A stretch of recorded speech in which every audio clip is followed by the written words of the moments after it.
livre para todos os públicos. Olá! Com 4 milhões de pessoas infectadas pela Covid-19, Bolsonaro declarou que a sua estratégia de contenção do vírus deu certo e disse se considerar um chefe de Estado ímpar nas políticas de combate à pandemia. Ímpar é a incompetência do presidente, apontado como o responsável pelos mais de 120 mil mortos pela doença. Na entrevista central, a presidente da Abrasco, Gulnara Azevedo, fala sobre o assunto. Na nossa reportagem, você acompanha os retrocessos na política ambiental, que se agravam com a suspensão das operações contra o desmatamento na Amazônia e no Pantanal. Eu sou Pamela Oliveira e está no ar a Central do Brasil.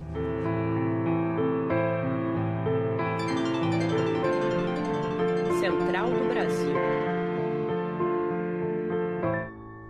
Foram os R$ 600 do auxílio emergencial proposto pela oposição e aprovado no Congresso, que permitiram não só salvar da miséria milhares de famílias brasileiras, mas também trazer algum grau de atividade econômica durante a pandemia.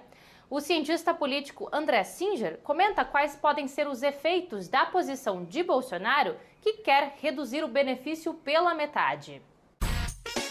Embarque imediato. A decisão do presidente Jair Bolsonaro de estender até dezembro o auxílio emergencial, que a parte mais vulnerável da população vem recebendo desde o início da pandemia, é importante como um complemento de proteção a pessoas que estão numa situação muito precária, tendo em vista o espraiamento do coronavírus.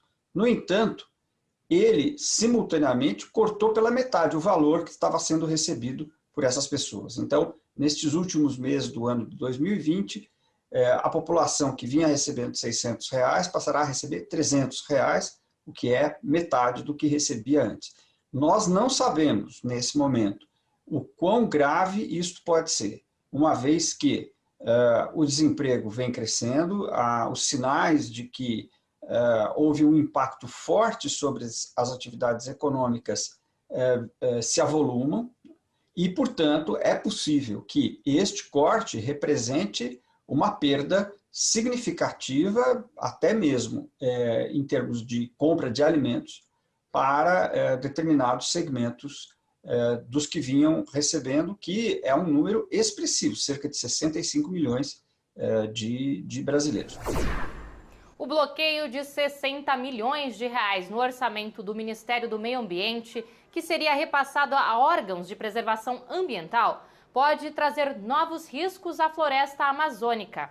Uma semana antes do Dia da Amazônia, celebrado em 5 de setembro, o ministro Ricardo Salles anunciou que todas as operações contra o desmatamento ilegal da floresta estão suspensas. Vamos acompanhar a reportagem de Camila Piacese. Nacional. Em agosto, o volume de queimadas registradas pelo Instituto Nacional de Pesquisas Espaciais, o INPE, foi o maior do ano e o segundo maior da década. 29.307 focos de calor. Foram 9.205 quilômetros quadrados, o equivalente a 1.100.000 campos de futebol. Isso, mesmo com a atuação conduzida pelo Exército na região, coordenada pelo vice-presidente, o general Hamilton Mourão. A situação fica ainda mais preocupante, pois afeta a saúde respiratória das pessoas e estamos vivendo uma pandemia viral, como lembrou a assessora do Instituto Socioambiental, o ISA, Adriana Ramos. Lamentavelmente, nós não vimos nenhuma ação consistente do governo para reverter esse quadro. Pelo contrário, as sinalizações do governo de flexibilização das fiscalizações e do controle sobre as atividades ilegais agravam significativamente a situação.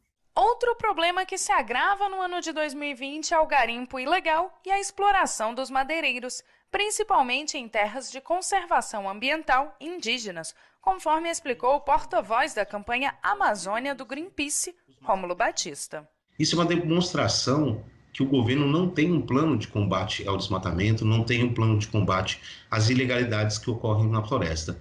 Bem pelo contrário, ele tende a imputar responsabilidade às outras pessoas e não cumprir o seu dever constitucional. Nessa semana, a Articulação dos Povos Indígenas do Brasil, a PIB, com o apoio do Observatório, lançou uma campanha para pressionar empresas e investidores estrangeiros a não financiar o desmatamento na Amazônia, intitulada Defund Bolsonaro, que significa cortar financiamento do Bolsonaro.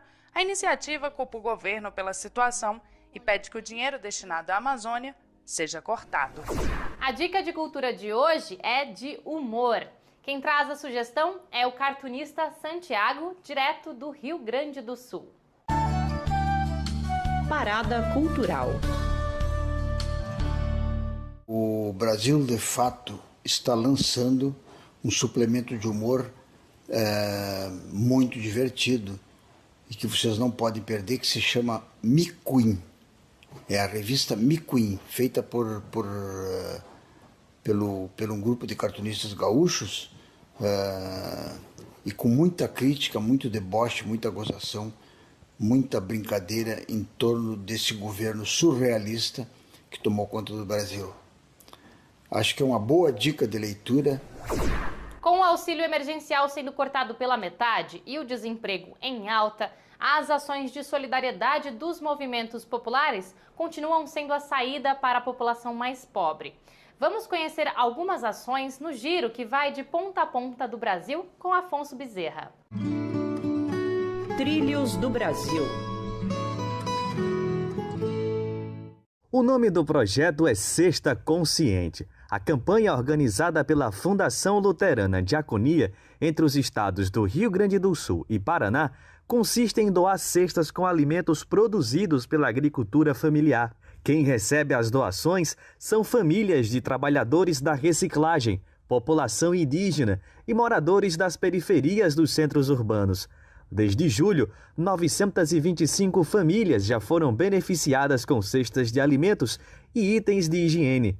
No norte do Brasil, o Movimento de Atingidos por Barragem, o MAB, segue com ações de solidariedade na região metropolitana de Belém, na cidade de Ananindeua.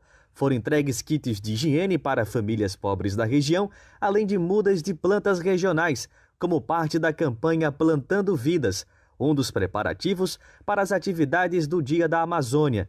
Durante a entrega, houve debate sobre a preservação da floresta e cuidados com o meio ambiente. Em Pernambuco, a campanha Mãos Solidárias avança em nova área e impulsiona nas cidades de Olinda e Petrolina a criação e manutenção de hortas urbanas.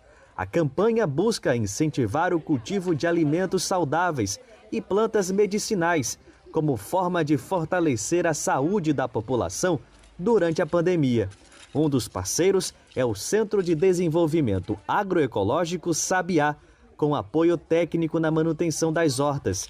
Peixinhos, um dos bairros tradicionais de Olinda, vai receber a Horta do Nascedouro, um espaço de resistência popular e cultural no bairro. Senhorinha Joana, militante do MTD, explica o impacto da horta para a comunidade. Uma é dar finalidade a esses espaços públicos que estão abandonados, então fazer um uso produtivo desses espaços, né? E a outra é a luta por uma alimentação saudável, por uma alimentação de verdade, né? Com alimentos produzidos sem veneno.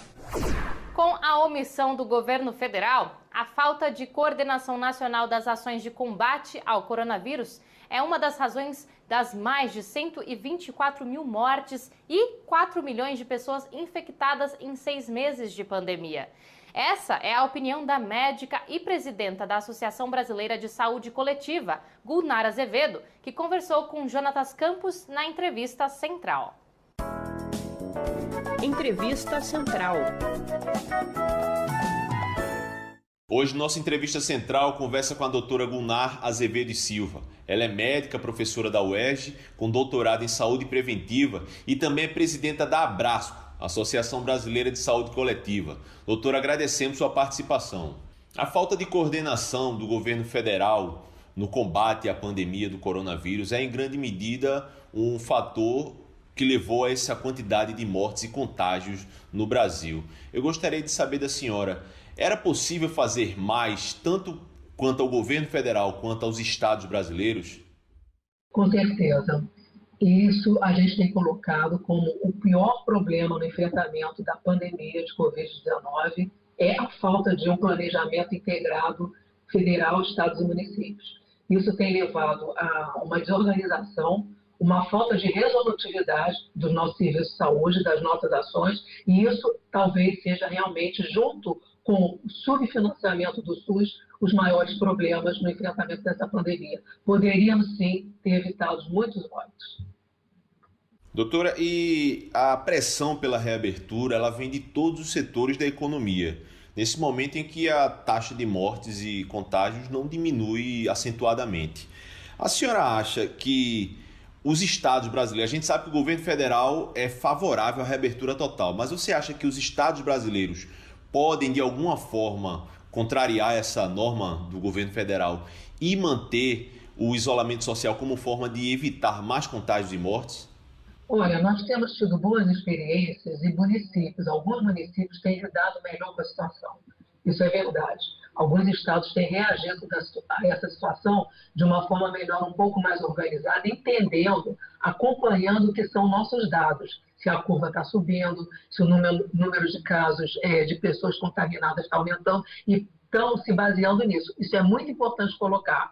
Agora, na medida em que você não tem uma organização, eu não digo que o país todo tem que ser igual, mas isso precisa ser integrado. A gente não pode ter iniciativas de um lugar onde elas não estejam interligadas à iniciativa de outros lugares, porque vivemos num país muito grande, onde há muita mobilização, há muitas pessoas que vão de um lugar para outro, e isso tudo não pode acontecer se não houver uma regra, se não houver uma articulação, é o que a gente coloca.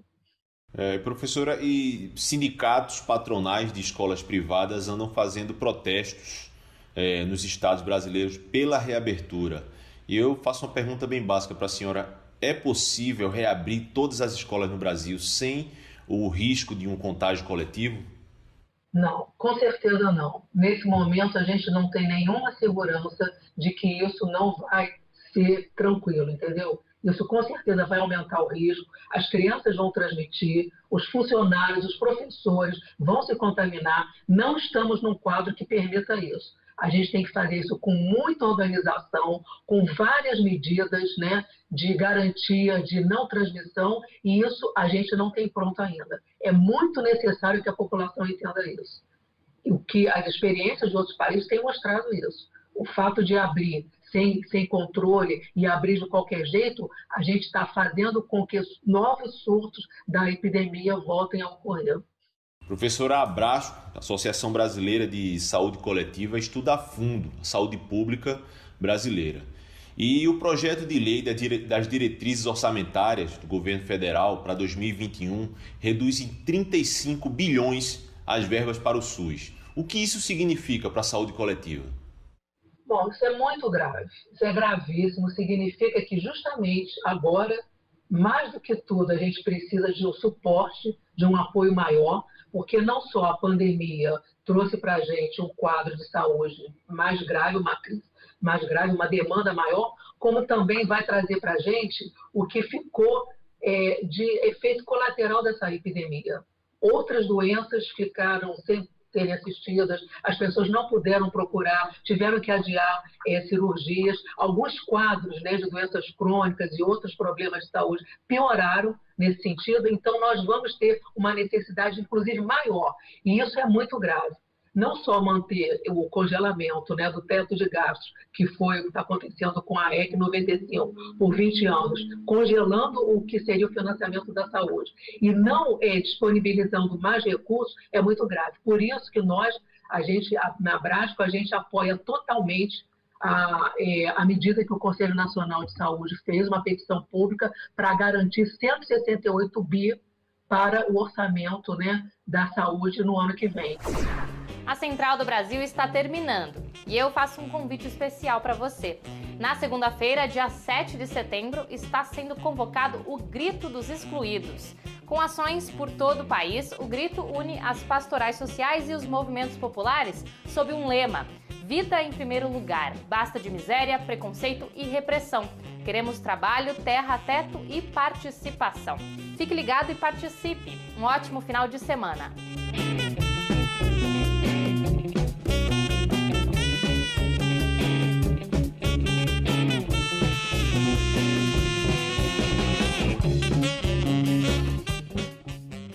Central do Brasil, a rede de comunicação dos movimentos populares.